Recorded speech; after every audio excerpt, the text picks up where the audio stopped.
Hi, I'm Gabe Fishbein, and this is the Flywheel Commerce Collective podcast, and I'm sitting here with... Alan Lewis. And Alan, what do you do? I am the Director of Product for Amazon Marketing Cloud. Awesome. Amazon Marketing Cloud is, of course, one of Amazon Ads' darlings. It's mentioned at nearly every event, and so we'll get a little bit into that.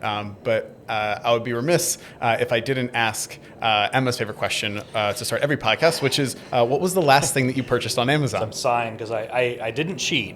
I did look up to remind myself about what I bought last. I bought a bidet.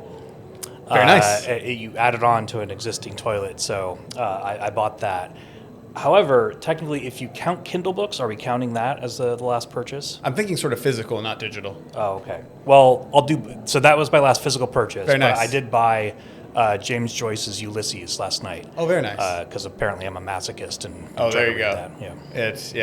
Yeah. Patrick Miller, who's one of our co-founders, has a book club that he is in with some folks, including some Amazon Ads folks, where they specifically will chase books that are often completely arduous and terrible to read, and so they are similar in that way. I will have to hit Patrick up for his thoughts on on this. Awesome. Well, thank you for taking the time to sit down. I know it's a very busy conference. It's a very fun conference. Amazon clearly cares a lot about its sellers. And there was a big announcement yesterday around AMC. Could you walk us through a little bit what that announcement was and what that means?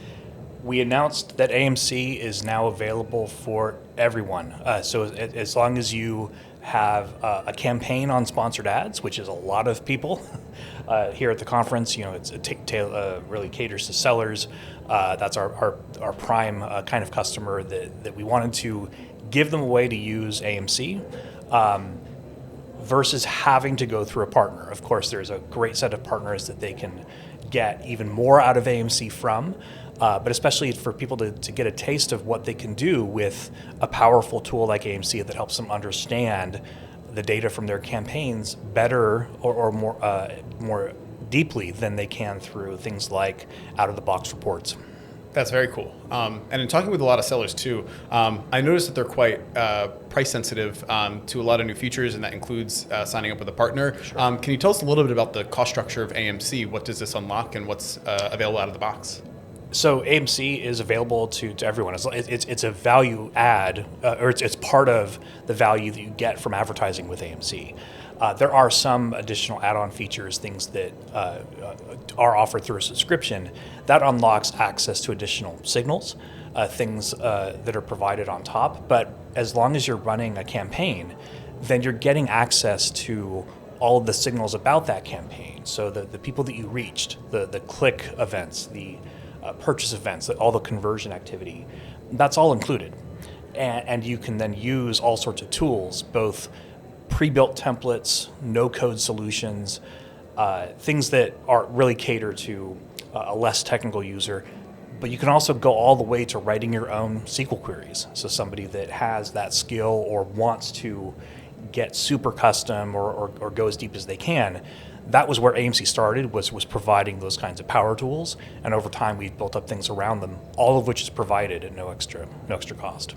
That's awesome. And I think a lot of sellers have really been waiting for this moment where it's become a bit more accessible, just right out of the box. And we have too. This is a long time coming, and we're really, really genuinely excited we can finally get this to pretty much anyone.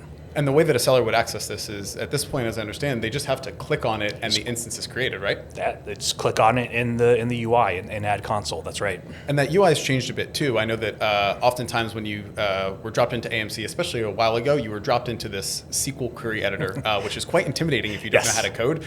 What do people see now when you drop them in?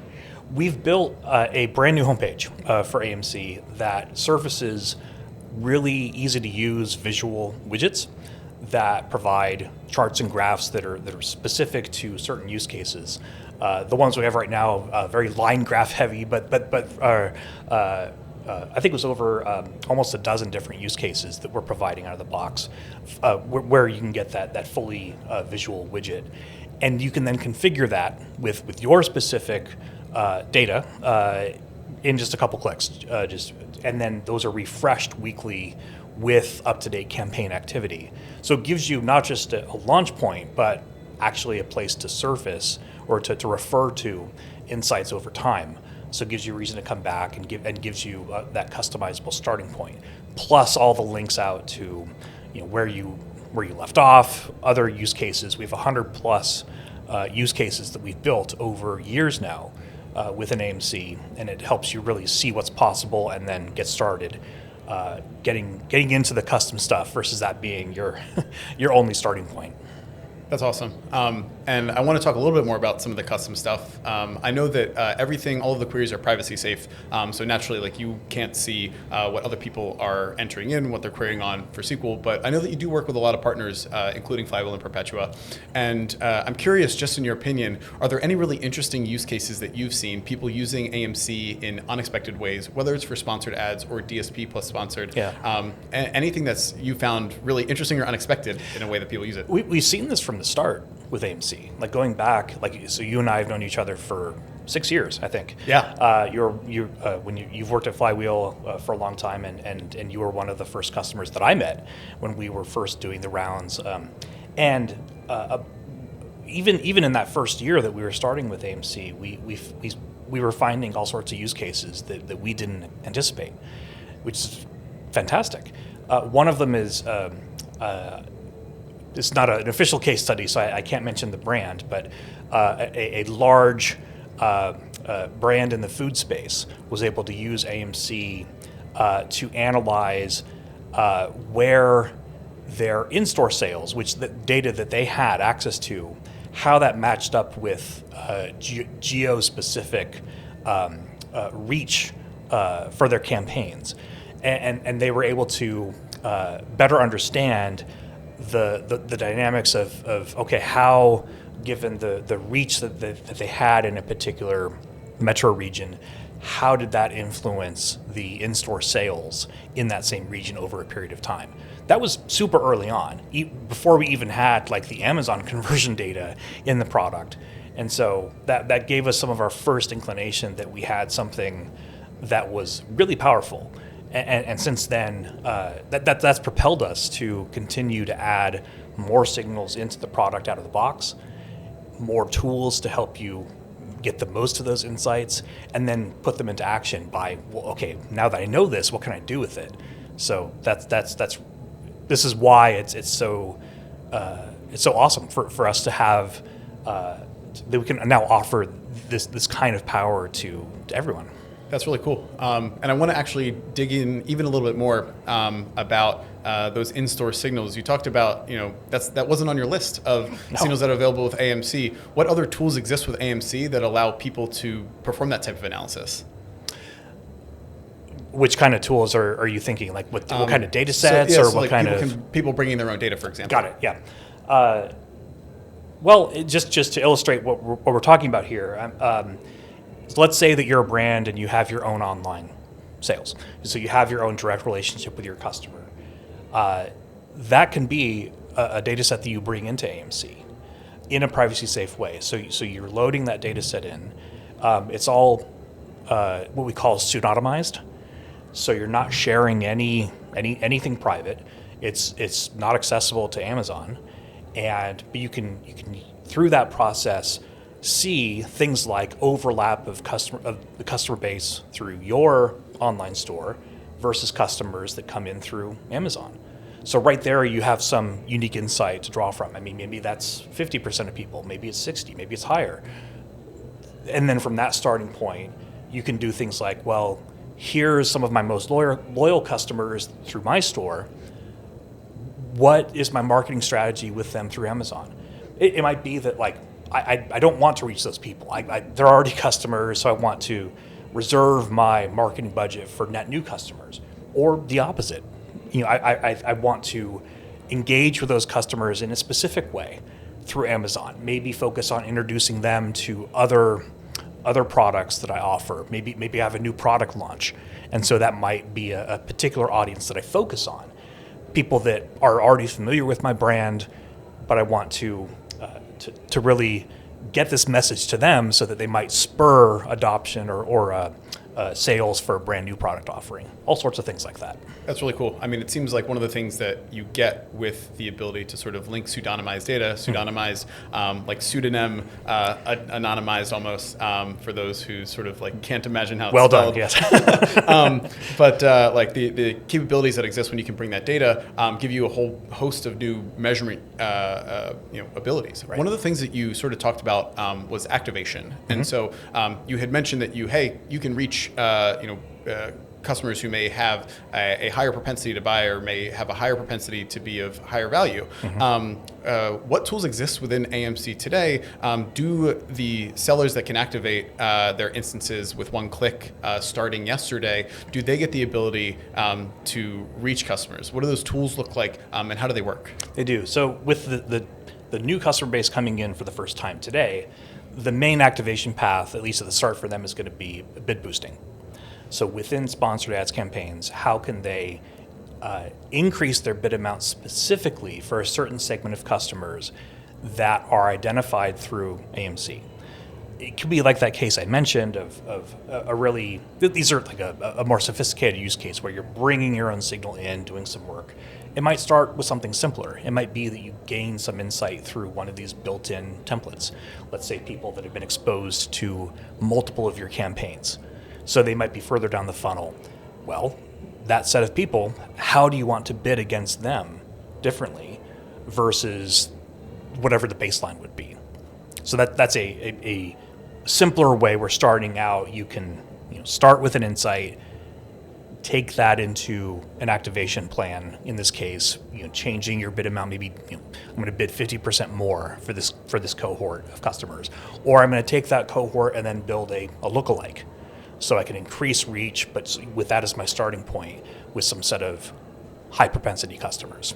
Those are things that are simpler, that don't require, if it's things that we provide out of the box, don't require you to get super custom, have a tech team or something that might be outside of the realm of what's possible for a lot of customers, but are still really, really powerful things that might give you capabilities that you just didn't have before.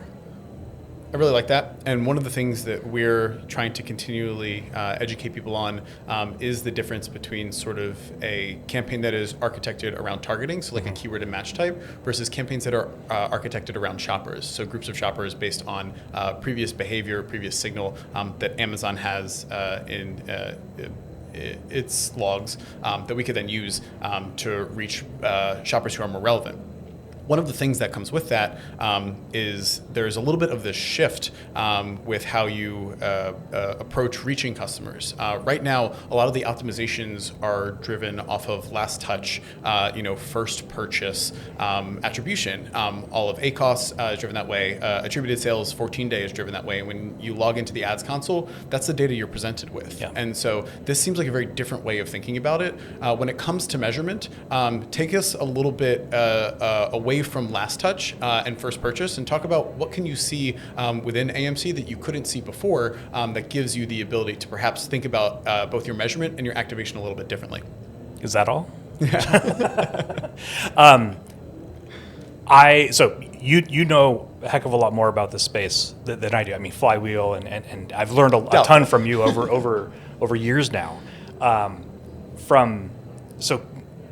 When I came into AMC, I didn't know anything about advertising really, and learned along the way about, well, okay, how does attribution work? What are ways that how does Amazon do it? What do customers want? We provide a lot of the basics, a lot of things out of the box. We've announced and are rolling out we have other ways to provide different kinds of what we call multi-touch attribution. So those things are now provided to a larger number of customers, but people often have their own way of wanting to measure, and for me, this is me speaking, Alan, not just not like an Amazon sort of stance, but for me, the best measurement or the best attribution methodology is whatever you think it is. As long as you believe in it, as long as it's how you want to view your customers, And as long as you do it consistently, that no matter what the methodology is, it can provide you value. And it might be a way in which you have really unique insight per your particular product category, or based on insights that you've built up over time. You might have a very specific way to weight. Okay, if somebody sees a video ad, how much is that worth versus a remarketing banner versus somebody that I'm trying to reach at the lower funnel. Having the capability, which you can get with AMC, to some degree with things that you come out of the box, but especially as you're able to get in there and get exactly the methodology that you want to implement, can be very, very powerful. And I know that's so powerful for customers because they treat that as often their IP, their intellectual property. Like their methodology that they've built up over time is sometimes their secret sauce. And we're able to give them the tools that implement that, keep it private to them so that they can implement that methodology without exposing it to anyone else, which is fantastic. Yeah, I mean, privacy safe is huge. And one of the things that I like to say, I think we've actually, because of AI, we've moved a little bit away from incrementality as a buzzword. But I used to tell the joke that if you got 3 people in a room and asked them to define incrementality, you would get 4 definitions. And so one of the things that this really unlocks, as you said, is that people can define using transparent heuristics, really transparent to themselves, how they would define a metric like incrementality. And it gives them the ability to now know and trust and understand it from a first principles perspective so that they can measure it and rely on it. And I think that that customizability is very important to a lot of brands. I talked a little bit about customer centricity, and that's sort of like one of the big things that we're trying to shift people's mindsets about. But just from your perspective, let's say that you could put a message out on every billboard in front of every Amazon brand, seller and vendor and advertiser, that they could learn and understand and know one thing from your perspective. What message would you put on that billboard? I'd like people to... I think a message I'd like to get to customers is, with respect to, say, data and analytics, you're smarter than you think you are, it's not as hard as you think it might be, something like that. I want people to have really powerful tools. I want them to have these sort of capabilities. I'm inspired a lot by Excel, which, other than web browsers, is the most commonly used business tool. And I use that as a reference point with the team a lot. I've wanted to have AMC have an Excel level of accessibility to pretty much anyone. Kind of challenging the notion of there's technical people and non-technical. We all have, I think, ideas. We all have skills. Anybody that works for a company has skills. And so I think the sellers here at Accelerate, they know their products, they know their space. They may not know how to bridge the gap to get that knowledge into a format or into a query or something like that. But give it a try. And if you get something out of that, that's fantastic. You don't have to, but give yourself some credit that you have more ability than you might think you do with respect to these kinds of tools. I really appreciate that, and I agree. It's can you sort of understand what you want, and if you can articulate what you want, the goal is you should be able to get that information or get that data, of course, where it's available. I know you spent quite a bit of time this year working on the accessibility of AMC, both with regards to opening it up to more advertisers, as well as sort of making the insights a little bit easier to reach with some of the changes in the UI UX. What is next for AMC? What are the things that you're working on, to the extent that you're able to talk about them, that advertisers can look forward to in the future for AMC? We've started revamping the UX about a year ago. That's an ongoing project. And now that we have the product open to everyone, I'm really looking forward to hearing feedback from customers about, what are things that are confusing? What are things that they want to see that aren't there yet? So while we have long-term plans, we're working on those. very important for us to keep our ears open, and keep our plans, flexible, so that we can jump in and change things quickly, instead of just like, well, this is what we thought we would do this year, a year ago, and we're going to keep up with that plan. In the realm of big plans, so we've announced some things, like at Unbox last year. We announced things around our custom modeling, so things on the much more sophisticated side. We're still continuing to work on many of those features. We have some of those in testing with customers. More to come there about more powerful features. So we want to keep pushing in that dimension. So it's a mix of both, broadening the appeal of the product to as many customers as possible, while, in Amazon speak, always raising the bar on what you can do with the tool, how much power you can get. We're big believers in custom modeling, especially, and that was a ton of detail. Thank you for sharing that.